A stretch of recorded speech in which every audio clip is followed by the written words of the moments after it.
What's up, high vibers? Welcome to episode 2. Today we are going to talk about the 5 phases of personal growth.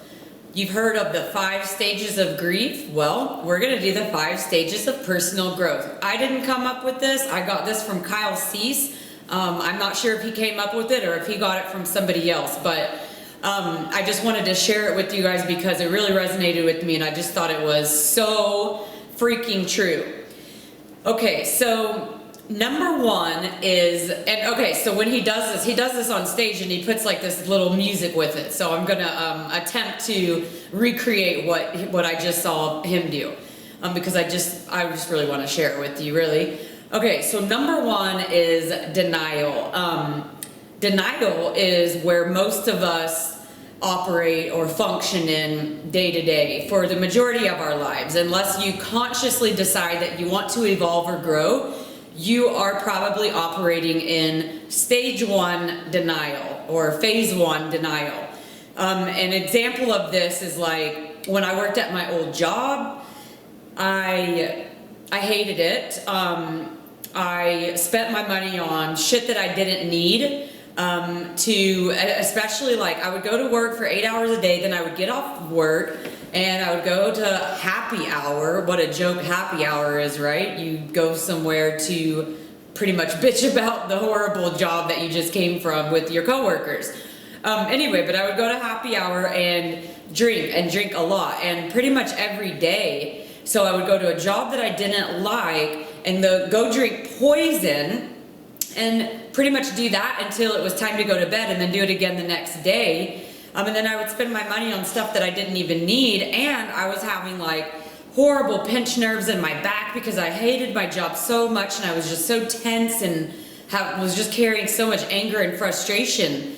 So I was basically killing myself. I was also smoking cigarettes like crazy in those days. And in the closet, I didn't let anybody know that I was smoking, but I was. And I knew that I was killing myself. Deep down I knew, but because everybody was kind of doing the same thing, I just hid it and was in the closet with smoking and how much I was drinking and would go to work and just really perform, and people probably thought I really had it together. I definitely did not. And then I would tell myself that this was normal and that I was successful. That's denial. And I basically just had a breakdown. I had a mental breakthrough, which leads me to the next thing. So if you're feeling like you're having a breakdown, then you very well may be on to the next stage. You might be getting sick of the denial phase. You might just be fed up with doing stuff that you know is bad for you, not following your dreams, not quitting that job, not taking that leap of faith, not breaking up with the guy or girl, not asking the girl or guy out, whatever it may be, and telling yourself that it's normal. Stop telling yourself it's normal. If it's in your heart to do something, do it. Life is too short. Why do we spend so much time impressing people that we don't like? Why? Why do we spend so much time impressing people who also aren't being their authentic version? So I challenge you to, and if you are a hardcore person in denial, you probably aren't even watching this video anymore, but if you're still watching it, that means that you're probably, that's my dog shaking over there. He's doing the most right now. I'm not sure what he's got going on, but anyway. So I challenge you to keep watching this video. Also, if what I've said so far has resonated with you, give this video a thumbs up and leave a comment. It really helps to, I'm really trying to spread this community, spread this channel, not just so I can get views or blow up. I don't really care about that. Of course it would be nice, but the real reason why I'm doing this is because I'm forcing myself to be vulnerable in front of you because I want you to see that it is possible for you to become vulnerable and to follow your dreams. So you know, I'm always preaching this type of thing to my friends and family, and I don't want to be a hypocrite, you know, so I'm practicing what I'm preaching. I'm putting myself out there. I'm doing things that scare me, doing things that make me feel vulnerable, and I think you should too. In fact, maybe you need to start that YouTube. I don't know what I'm going to talk about today. I'm making this stuff up as I go. I did write the 5 things down, but I'm making it up as I go. Just get on here and be vulnerable, you know, get rid of those nerves and be yourself. It's so freeing. Okay, so the next stage that you get to, once you recognize that you're in denial and you're sick of it, the next phase is fear. Fucking fear. Freaking fear. Fucking fear. Fucking fear was better. Why do we have so much fear? So we go through, what if people don't like me? What if they leave me mean comments? What if they thumbs the video down? What if I quit my job and I can't pay my rent? What if my family thinks I'm crazy? What if I am crazy? What if I'm no good? You know, maybe you want to pursue a career in music or acting, and what if people laugh at me? You guys, I'm gonna take a line from The Alchemist on this one. The fear of, and forgive me if I get this quote wrong, in fact, close your eyes and take a deep breath.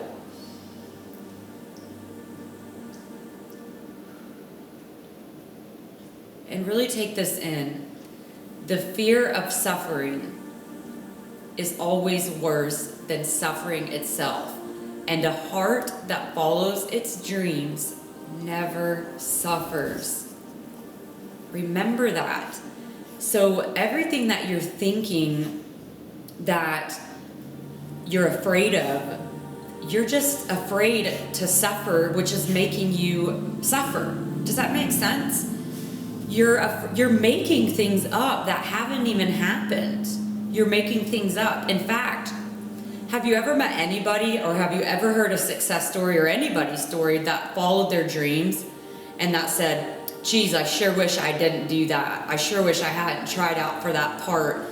I sure wish I hadn't, I don't know, I sure wish I hadn't started that YouTube channel. I sure wish I hadn't started producing music. I sure wish whatever, you know. I sure wish I hadn't started writing my book. No, you don't hear that. So yeah, there are reasons why we try to talk ourselves out of it, but it's not real. And then Ralph Smart, he always says fear is false evidence appearing real. And so just know that when you do feel afraid, it's normal to feel afraid, but those fears, those things that you think might happen are very unlikely going to happen. So just meditate and breathe in and be with it. And also, it really helps. Something that's really helping me when I start feeling afraid, like I used to go on like these massive panic attacks and be like, oh my gosh, what have I done? What have I done? Now I just kind of sit with it and tell myself, like I'll close my eyes and just say, it's okay for you to feel afraid. It's okay. And kind of comfort myself. Like how I would, like when my daughter was really little, if she was afraid, I would be really comforting to her. I just do that for myself and say, it's okay, we're gonna be okay. You got this, you got this, you got this, you got this. Okay, so, and you know, that comes and goes as well. But you're definitely gonna have that fear try to push you back into denial. And most people, like I said earlier, most people are so stuck in denial that as soon as they start to even feel a little bit of that fear, they force themselves back into denial. This is why we drink, do drugs, have sex addictions, whatever, maybe workaholics, whatever we're doing, we're doing whatever we can do to numb that what we really know is that we are not living our best life. I don't know why when I'm recording it always shuts off. It's really annoying. But so anyway, train of thought. So So if you feel yourself, you recognize that, okay, it keeps you up, you have anxiety, like, I really need to eat less, I really need to quit drinking, I really need to stop smoking, I really need to stop seeing this person, I really need to stop binge eating, or whatever it is.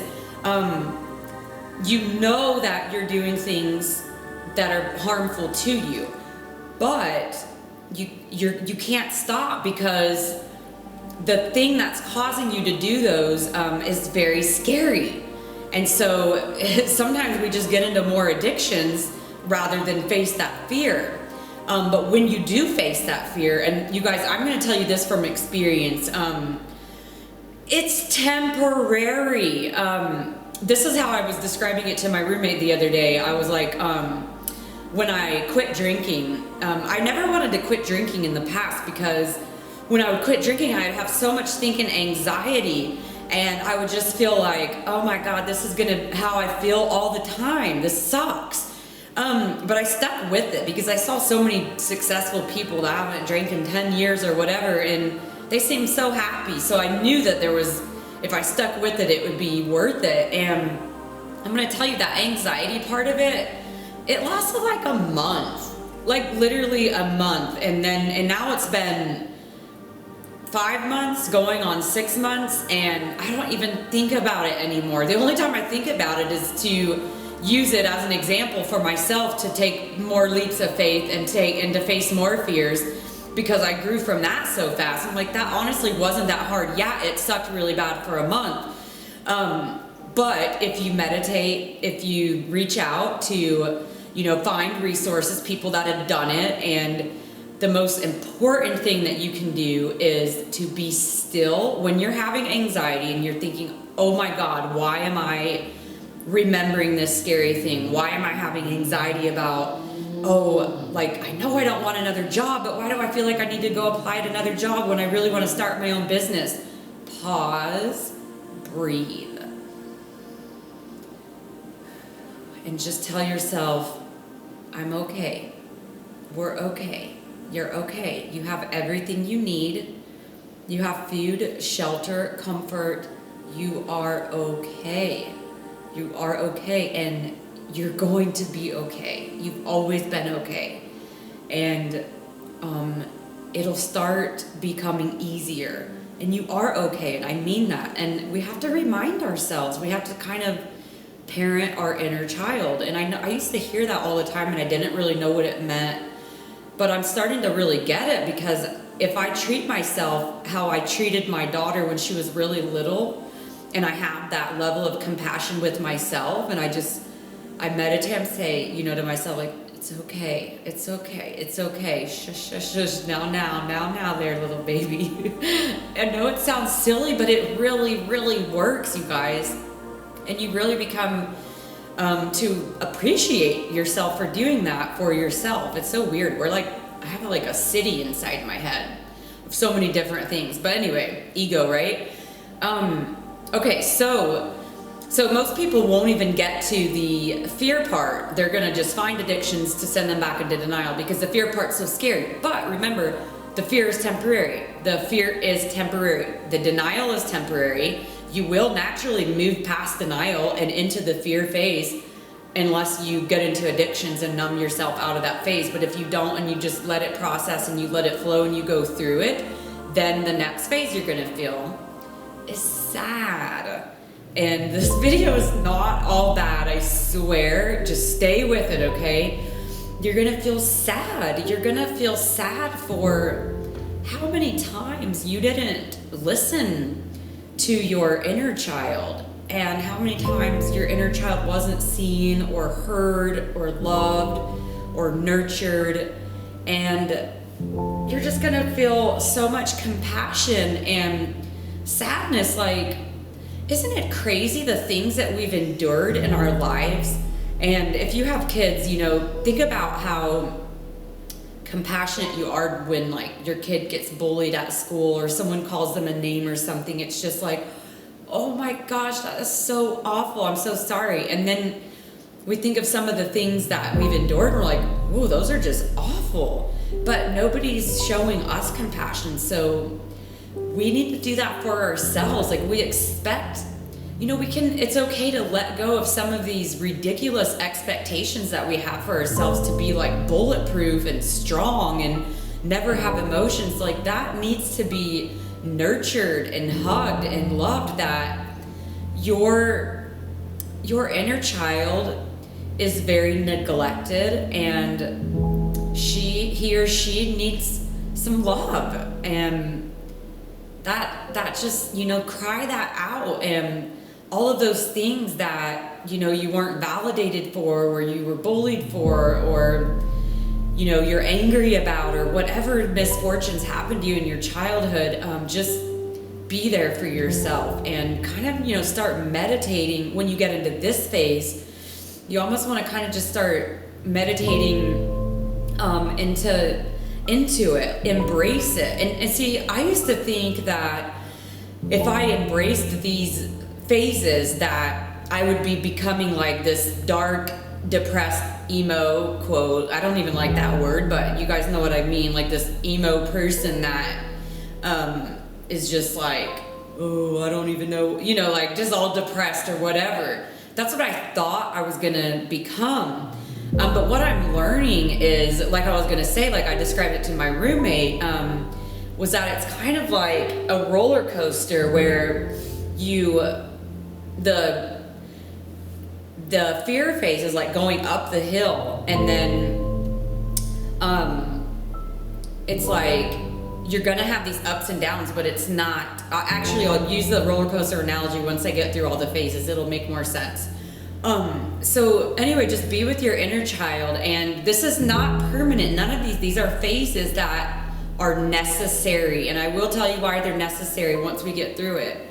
The fourth phase that you're going to experience is excitement, because you've healed your inner child, and the sadness is clearing up, and you're like, oh my gosh, I know what I want to do. I have this new thing that I'm going to do in my life, and I'm pushing myself past, what I was comfortable with before. I'm getting out of my comfort zone, and I feel really good about it, and I don't even care what anybody thinks. I'm going to take this leap, and I'm going for it.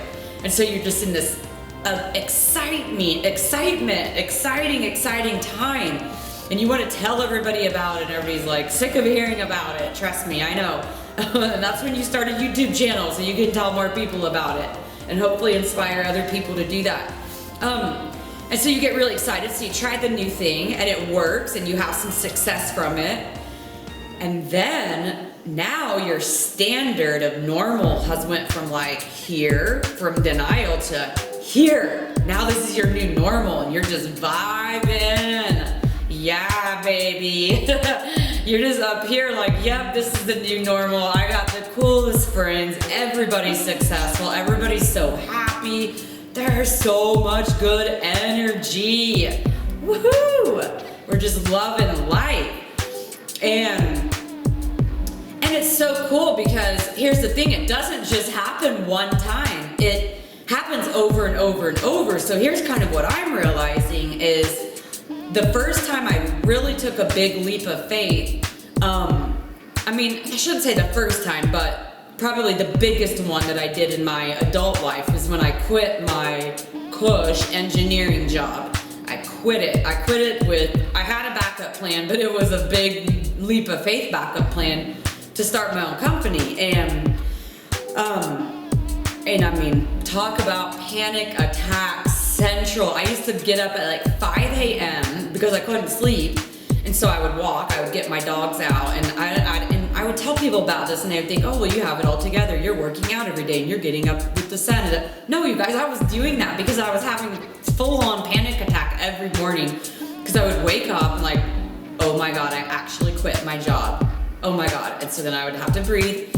You're okay, Danielle. You're following your dreams. This is what you want. You're doing it. You're doing it. You're going to be an example for other people. You're going to be an awesome success story. You got this.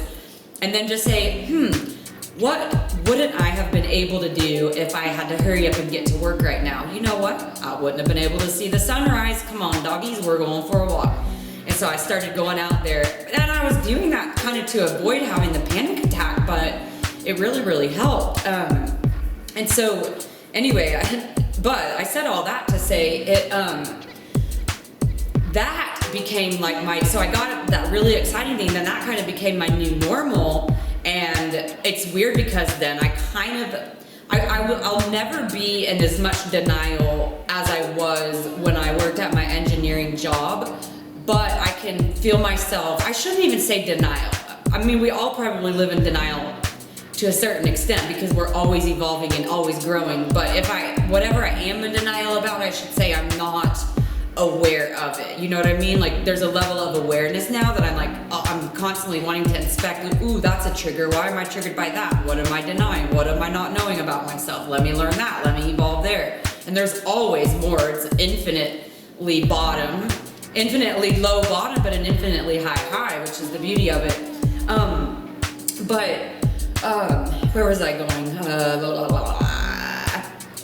Okay, so your new normal is up here. Okay, so my new normal became like having all these really amazing friends and being around amazing people, and the movement kind of catching on, like, you know, friends and family coming to me like, oh, I think I'm gonna follow my own path. I think I'm gonna quit my job. I think I'm gonna start a new business. I think I'm gonna quit drinking. Like, whoa, this is pretty cool. Yeah, I had to go through some lonely times, but it's starting to.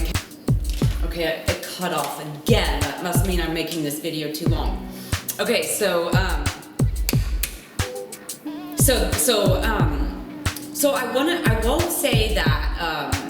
won't say that I really go back to denial. Like I was saying, I don't think I'll ever be in denial as much as I was at my engineering job, but I have such a higher level of awareness that I definitely notice if I'm getting stagnant. Does that make sense? Like, things have been the same for so long that it's like I want to evolve more, so I start looking for the areas where, you know, I'm afraid to go, or what risks am I afraid to take. Doing this YouTube channel is a big one for me, and yeah, I've had YouTube around for a long time, but you guys, I want you to know that when I was doing all that Lega-C stuff, I 100% was not being authentic. I was presenting an image that I wanted, and I was so freaking sensitive. Like, if anybody said any comment, I would just get so in my head. Like, I could care less about that now.